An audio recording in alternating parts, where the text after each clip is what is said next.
There have been quite a number of interesting and curious findings about this remarkable place lying in the eastern part of Africa between the equator and the Tropic of Cancer in a region known as the Horn of Africa. The origin of Ethiopia happens to be largely the origin of us all. Nelson Mandela once said Ethiopia always has a special place in my imagination, and the prospect of visiting Ethiopia attracted me more strongly than a trip to France, England, and America combined. I felt I would be visiting my own Genesis. What made me an African? This is how truly old this place called Ethiopia is, which brings about us using the term the mystery giant for it. Ethiopia was home to the most ancient kingdom in Africa, one of the first monarchies in the music world. ITT is the sole African country to possess an alphabet more than 2,000 years old. It is the only country on the continent to have maintained independence in the face of European colonizers. However, here's the very nucleus of this video. Hidden within Ethiopian borders lies a controversial and little-known story.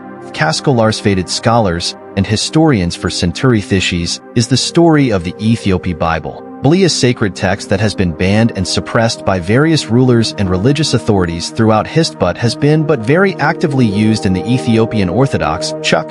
The region Ethiopia was home to some of the earliest known civilizations Africa, including the Kingdom of Dump and the Kingdom Axum. One of the most important periods in Ethiopia's history began with the rise of the Kingdom of Axum, which flourished around the 1st century AD. The kingdom ruled over a large portion of the Horn of Africa and traded with civilizations as far away as Rome and India. It was renowned for its advanced architecture, which included the well-known Axum obelisks, and for adopting Christianity as the official state religion in the 4th century AD. In the 7th century, however, Ethiopia was invaded by Islamic forces, which ultimately caused the Kingdom of Axum to decline. Nevertheless, the dynasty that ruled Ethiopia from the 12th to the 13th century is known for its rock Hune Chulabella, which is still regarded as one of the most impressive architectural achievements in Africa music. In the following century, the Solomonic dynasty, which claimed descent from the biblical King Solomon and the Queen of Sheba, rose to power in Ethiopia, eventually replaced the Christian Kingdom of Axum. The biblical King Solomon and the Queen of Sheba, who is thought to have come from what is now Ethiopia, are the founders of House of Ethiopia.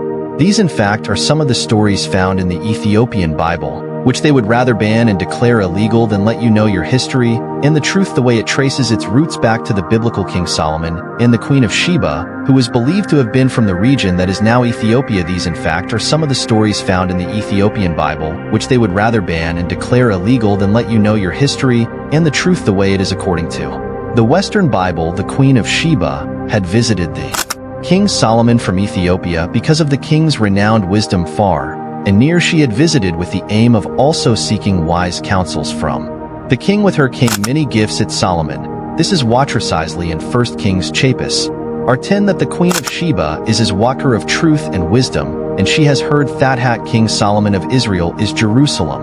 Esi man she travels on a camp together, Jerusalem Tbain men.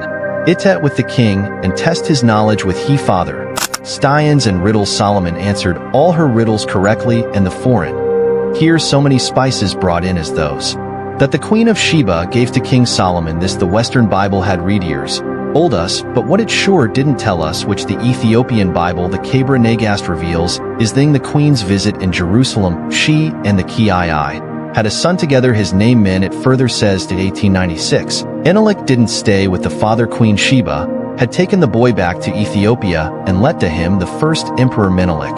Once in 2012 experts looked at the genetic makeup of many Ethiopians and found some Eviat NCE to support the Queen's Jothezi too. Jerusalem and birth there. The Solomonic dynasty ruled Ethiopia for over 700 years, establishing the Ethiopian Empire and expanding its territory throughout Israel, quest, and diplomacy. To Bible ire reached its height under Emperor Menelik II, who defeated the Italians at the Battle of Adir in 1896, making Ethiopia the only African nation to successfully resist European colonization. Let's now look closer into the history of that revered holy book of theirs, with lots of controversial opinions tied around it. The Ethiopian or Jay's Bible. This is the oldest book in Ethiopia, no more painty Protestant. Iding damaged. OK original. This is the original Ethiopia, has some of the oldest scrolls of Israel. Unlike the King James Bible, which contains 66 books, the Ethiopic Bible comprises a total of books and includes some things that were rejected or lost by other churches there today. Pertain Ethiopian tribes who have been worshipping the Noah of Israel for over 3,500 years, but this does not testament. All Ethiopians worship the God of Israel, a great many Ethiopian Hamite populations are split Orthodox, Muslim, Protestant, etc. in worship, but Christianity was introduced to Ethiopia in the 4th century in the words. Ethiopian Orthodox Church called Tuid in Ethiopia is one of T nations. St. organized Christian bodies in the world. You can say one thing for sure: Ethiopia is one of the oldest century. Many ions in the world today being first settled by Ham's sons after the flood of Noah years. Had all the scrolls of the Old and New Testament plus scrolls never seen before in the Gentile Christian Bibles. What is even more interesting is that Ethiopians had these scrolls long before Christianity first arrived in their society in the 4th century. In other words, Christianity was not a religion given to them like most nations. Christianity was already present in Ethiopia, as the country has been a Christian nation since the 4th century. Many say some tribes in Ethiopia have been worshipping the God of Israel for thousands of years, not to mention that some of the true descendants of the lost tribes of Israel are still living in Africa and Ethiopia. Even the so-called Jews who live in Israel today cannot deny their claim when they have more geological proof of their heritage to Israel than the European Jews do, and they can prove it throughout the centuries. Ethiopia has maintained a deep and abiding faith in Christianity. This faith is rooted in the Ethiopian Bible, also known as the Ethiopian Orthodox Church Canon, a collection of religious texts used by the Ethiopian Orthodox Church. It includes the books of the Old Testament as well as several additional books not found in the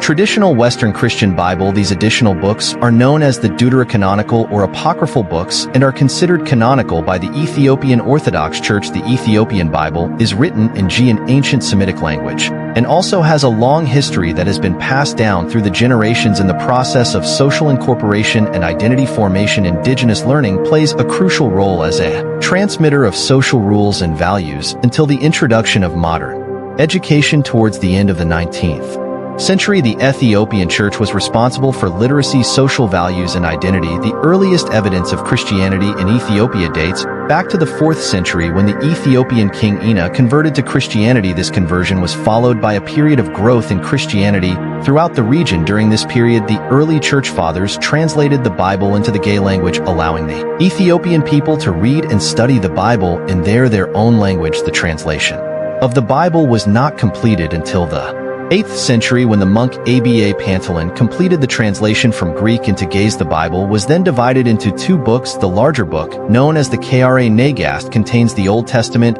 and the smaller book, known as the Fetha Nagast, contains the New Testament. The Ethiopian Bible has gone through several revisions over the centuries. In 1630, the Bible was revised for the first time in over 500 years. This revision was undertaken by the scholar ABA Bari, who was tasked by the Emperor Johannes the Run with updating the translation. ABA Bari's revision was the first major revision of the Bible since its original translation, and it helped to bring the Bible up to date with modern language and understanding. Interestingly, the Ethiopian Bible has played an important role in the history of Ethiopia and its people. It has been a source of guidance and comfort for generations of Ethiopians, and it remains a vital part of their spiritual and cultural identity. It also continues to be a source of strength and inspiration for the Ethiopian people. Now let's get to why the much revered Bible was banned. The Ethiopian Bible was banned for several reasons, primarily by European colonizers and missionaries during the 19th and 20th centuries. One of these reasons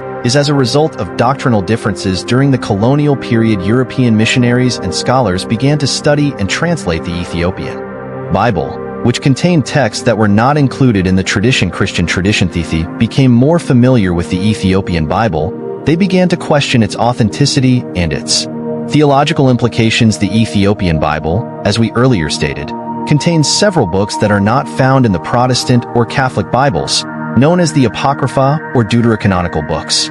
These books were considered non-canonical by European Christian denominations. Some European scholars argued that the texts in the Ethiopian Bible were not consistent with mainstream Christian beliefs and should not be considered part of the biblical canon. European colonial powers, such as Italy during its occupation of Ethiopia in the late 19th century, and early 20th century sought to suppress the Ethiopian Bible and promote their own versions of Christianity. They viewed the Ethiopian Orthodox Church and its sacred texts as obstacles to their efforts to control and Christianize the Ethiopian population. The European missionaries and scholars dismissed the Ethiopian Bible as inferior to the Bible used by Western Christian denominations, but actually this is funny because the Bible was never really the cultural history of the Westerners, but of the Ethiopians in the first place, of the blacks. So it was never the choice of the Westerners, nor is it in their authority to choose or decide what is valid or not biblically.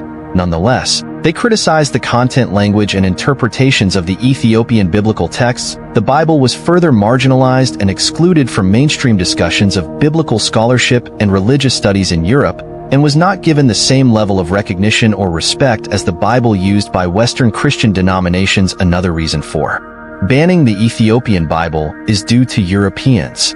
In their desire to control and dominate the Ethiopian territory, the European colonizers, particularly the Portuguese, sought to exert control and domination over the Ethiopian people. By banning the Ethiopian Bible, they aimed to suppress the indigenous culture and traditions of the Ethiopian people and impose their own cultural and religious practices. They viewed the Ethiopian Bible as a symbol of resistance to their authority and saw it as a threat to their efforts to convert Africans to Christianity and impose their own cultural and religious beliefs. The clamor for the Ethiopian Bible's ban was an attempt to undermine Ethiopians' traditional teachings and customs. This was done through missionary activities and the establishment of religious practices in controlled churches and schools which aimed at promoting European values and ideologies over those of the Ethiopian Orthodox Church. Hence, banning the Ethiopian Bible was a way to assert control over the Ethiopian Orthodox Church and its followers. Furthermore, missionary activities also necessitated the banning of the Ethiopian Bible. European missionaries viewed the Ethiopian Orthodox Church as a rival to their own efforts to convert the Ethiopian population to Christianity. The missionaries, particularly those from the Roman Catholic and Protestant traditions, viewed the Ethiopian Bible with suspicion and strove to suppress its use among Ethiopian Christians. They believed that the inclusion of apocryphal texts in the Ethiopian Bible was heretical and sought to impose their own versions of the Bible on the Ethiopian Christian community. In addition to the reasons, the Ethiopian Bible banning was also influenced by political power dynamics in Ethiopia. European powers, particularly during the colonial period, sought to exert influence over Ethiopia and its religious institutions in order to further their own political and economic interests. The tactic used by Europeans was to support rival factions within the Ethiopian Orthodox Church in order to create division and weaken the church's authority. This was often done by backing certain bishops or clergy members who were more sympathetic to European interests and undermining those who were seen as more resistant to outside influence.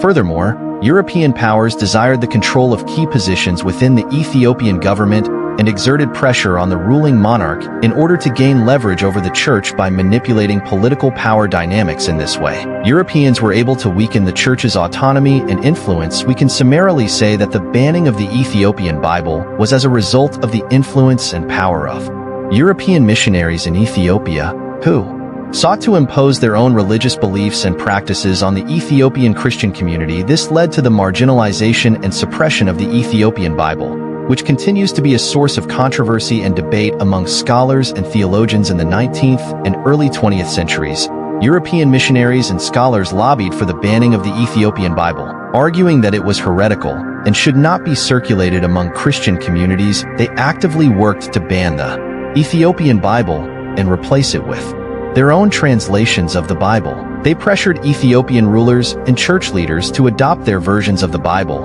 and to suppress the use of the Ethiopian Bible. This pressure eventually led to the Ethiopian Bible being banned by the Catholic Church in the early 20th century. Banning of the Ethiopian Bible was a way to undermine the authority of the Ethiopian Orthodox Church and promote European missionaries' own brand of Christianity. The books of the Ethiopian Bible that were banned are known as the Apocryphal or Judder canonical books. These books include the books of Enoch, Jubilees, Tobit, Judith, Baruch, Sirach, Wisdom, 1st and 2nd Maccabees, and many others. The book of Enoch is attributed to the biblical figure Enoch, who was taken up to heaven. The book contains unique material on the origins of demons and Nephilim, why some angels fell from heaven, an explanation of why the Genesis flood was morally necessary, and a prophetic exposition of the 1,000-year reign of the Messiah Jubilees, which is also known as the Book of Jubilees, retelling the biblical history from creation to the giving of the law at Mount Sinai with a focus on the importance of observing the Sabbath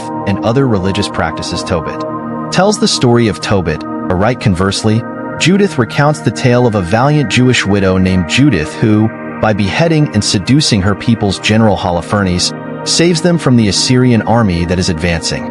A man who is blinded and experiences various trials and tribulations, but is ultimately rewarded for his faithfulness. Conversely, Judith recounts the tale of a valiant Jewish widow named Judith who, by beheading and seducing her people's general Holofernes, saves them from the Assyrian army that is advancing. The Book of Baru is attributed to Baru, a scribe and companion of the prophet Jeremiah, and contains prayers and reflections on the exile of the Jewish people. Sirach, also known as Ecclesiasticus, is a collection of wisdom sayings and advice for living a righteous life. The Book of Wisdom, also known as the Wisdom of Solomon, shares a philosophical reflection on the nature of wisdom and the importance of living a virtuous life. Finally, the books of Missionaries recount the history of the Mabon revolt against the Suesd Empire and the rededication of the temple in Jerusalem, with events that are celebrated during the Jewish holiday of Hanukkah. These were banned by some branches of Christianity because they were not included in the Hebrew Bible and were considered non-canonical, but they are still considered sacred and authoritative by the Ethiopian Orthodox Church. The Ethiopian Bible is a complex and multifaceted issue that raises important questions about the intersection of religion, politics, and cultural heritage.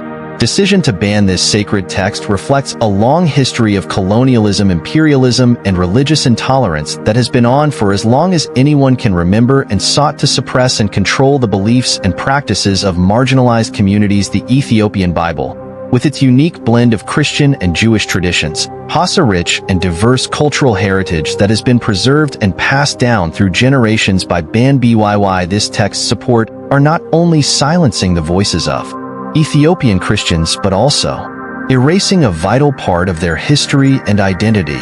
The banning of the Ethiopian Bible calls for a re-evaluation of the ways in which power and privilege shape our understanding of history and shape our interactions with others. It is to all to stand in solidarity with those whose voices have been silenced, and to work towards a more inclusive and equitable world where all beliefs and traditions are respected and celebrated, leading us to the end of yet another interesting video segment. Do endeavor to kindly reach us through the comment section, where you can drop your thoughts and we would be delighted to pick from them. Support our work also by hitting that like button in front of you, sharing with your friends and families to keep spreading our eye-opening Black narrative, and kindly subscribing to stay with us for more whilst you also keep the channel grow. We are glad to have you. Thank you for watching, growing,